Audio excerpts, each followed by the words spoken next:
think about this for a second. Our lives. This whole experience feels like everything, doesn't it? It certainly does, from our perspective. But what if? What if our sense of time, our 100 years or so, is just like incredibly short compared to other ways of existing? That's a fascinating thought, and it's actually central to what we're exploring today. Okay, good. Because today's deep dive, it takes us into this really ancient Buddhist story. It's from a text called the Patipūjikā Vatthu. Mm-hmm. And we're focusing on these excerpts about a woman, Patipujika, and her connection between our world and the heavens. A very direct connection, as we'll see. So our mission here is to unpack what this story tells us about, life, death, time itself.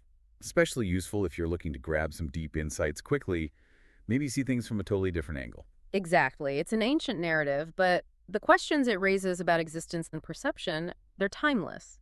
We want to get to the core of it, see what perspective it offers without getting bogged down. Right. So where does it all kick off? Not here on Earth, apparently. No, interestingly, it starts up in the Tavatimsa heaven, described as, well, a place of immense beauty and lifespans that are just staggering compared to ours. Okay. And who's there? We meet a key figure, a deva, sort of a godlike being in this cosmology named Malabhari. Malabhari, got it. And he's surrounded by, get this, thousands of apsaras, celestial nymphs. Thousands, wow. Sounds like quite the existence. It's painted as very idyllic.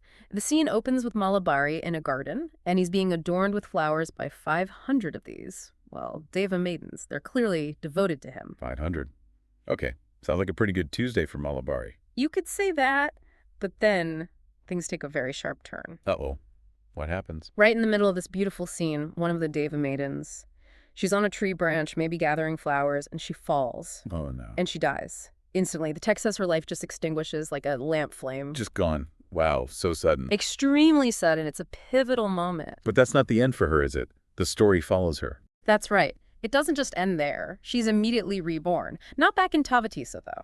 Where then? Right here in the human realm, in a city called Savatthi, into a well-respected family. Okay, back to Earth, so to speak. But there's something special about her rebirth, isn't there? Something about memory. This is where it gets really fascinating. She's born with the ability to remember her past life. From birth. From the moment she's born. She remembers being that deva maiden, being Malabhari's wife in the Tavatimsa heaven. The term used is jatisara. Jatisara. Remembering past lives. Incredible. It's absolutely crucial to her story. It shapes everything that follows. So this memory, it must dominate her human life. Completely. She constantly remembers her celestial husband, Malabhari. Her whole focus, her devotion, is geared towards him. How does that manifest? She performs acts of worship, constantly offering flowers, incense, all driven by this deep longing to be reunited with him up there. Even after she grows up, gets married here. I mean, human life carries on. It does. The text says she marries at 16 into another family. But even then, her devotion to Malabhari doesn't waver. So even with a new husband, maybe kids. Yes, it mentions she has 4 sons, actually, in quite quick succession. But through all these major life events, her primary intention remains fixed. That intention being? To be reborn near Malabhari again. She continues making offerings specific kinds, like food donations to monks, things called salakapata, pakikabata, vasavasika, always with that goal in mind. Dedication. It really highlights the power of an intention you mentioned. It really does. Her focus is unwavering. And is that where her name comes from? Patipujika? Exactly. Apparently, the local monks observed her constant yearning and worship directed towards her husband, her pati, and started calling her Patipujika, meaning something like one who worships her husband. Makes sense. So besides these offerings, what else did she do in her human life? The story also highlights her service to the monastic community. She took care of their assembly hall, made sure there was drinking water, prepared seats for them. Sort of practical acts of service. Yes, seemingly small things, but the text presents them as very significant. They contribute to her accumulation of merit, kusaladhamma, wholesome actions leading to good results, essentially. And people noticed her devotion. Oh, yes. It says others would even bring their own offerings for the monks and ask her to present them, recognizing her sincerity. It paints a picture of a life lived with this very clear, deep purpose. Okay, so she lives this full, devout human life, raises her sons, serves the community, all while holding on to this memory and this goal. And then, What happens? Then her human life ends. It's described as happening quite suddenly, actually. Suddenly? How? After a day filled with her usual activities, giving offerings, worship, listening to the Dharma teachings, upholding precepts, she falls ill. Just like that, at the end of the day. And she passes away. Wow. Another sudden departure. Yes, but what's stressed is the immediate result of all that lifelong devotion. Which is? Her immediate rebirth, right back in the Tavatimsa heaven, in the presence of her celestial husband, Malabhari. Instantly. No waiting. The text emphasizes the immediacy. Paf! She's back.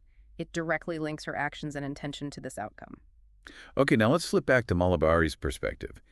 He's been going about his presumably very long day. Exactly. And suddenly maybe he turns around and she's just not there anymore. One of the maidens who was adorning him. Right. So he asks, where'd she go? He does, and Patipujika, now reborn there beside him, explains. She tells him, I died, I was reborn as a human in Savatthi, lived a whole life, and now I'm back. How does he react to that? Hearing about a whole human life cycle happening in what, for him, was maybe just part of an afternoon. Astonishment. Utter astonishment. He's apparently shocked at how incredibly brief a human lifespan is. 100 years, maybe? To him, it's almost nothing. Can you blame him? You mentioned the time difference earlier. Yes, and the text provides the calculation to really drive it home. For Malabhari, 1 day and 1 night in his realm equals 100 human years. 1 day is a century for us, okay? And their year has 12 months of 30 such days. And their lifespan, 1,000 of those divine years. Right, okay, let's do the math. 100 human years per day times 30 days. Yeah. Times 12 months. Times 1,000 years. It comes out to 36 million human years. 36 million. Wow, okay.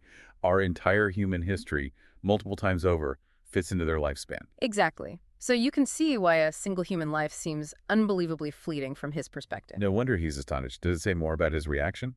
Yes, he experiences what's called mahasavega, a profound sense of spiritual urgency or dismay. He laments how humans live these incredibly short lives, often seemingly in heedlessness or unawareness. Like wasting precious time. Sort of. He wonders when they'll ever find release from suffering living such brief existences. The text says, to a being like him, human life seems like a muhuta sadisokalo, like a fleeting moment. A fleeting moment. Yeah. That really puts it into perspective. And the conclusion drawn right there is that carelessness or heedlessness in such a short lifespan is particularly inappropriate. It emphasizes the preciousness of this short time we have. Okay, so that's the celestial perspective. But the story doesn't end there, right? What about the monks back in Savatthi? Right, the narrative shifts back. The monks who knew Patipujika and her devotion, they notice she's gone. She was serving them just yesterday, maybe. Yeah, they must have wondered what happened to her. So they go to the Buddha and ask about her. They mention her virtue and inquire about her rebirth. You know, where did she end up? And what does the Buddha say? Initially, he just confirms she was reborn with her husband.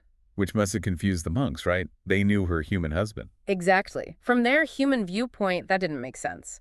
They probably thought of the husband she married at 16. So they express some disbelief. How does the Buddha clarify? He explains, no, her husband is the Deva Malabhari in the Tavatimsa heaven. She's returned to him after her brief human journey. Ah, connecting the dots for them. How did the monks react to that?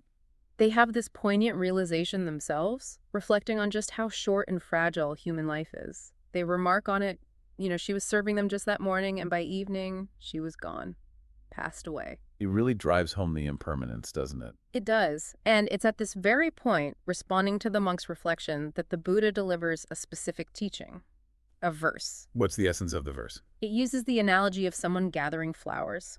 The verse is Pufani heva pasinantan, and it basically says that someone whose mind is clinging to worldly desires. Like what kind of desires? The text mentions 2 types, Vattukamehi, which are desires for material things, sensual pleasures, and Kilasakamehi, which are desires rooted in mental defilements like greed, hatred, delusion. Okay, so someone attached to that stuff. Yes, someone busy metaphorically gathering these flowers of pleasure, still craving more, never feeling truly satisfied. They are relentlessly snatched away by the endmaker, by death.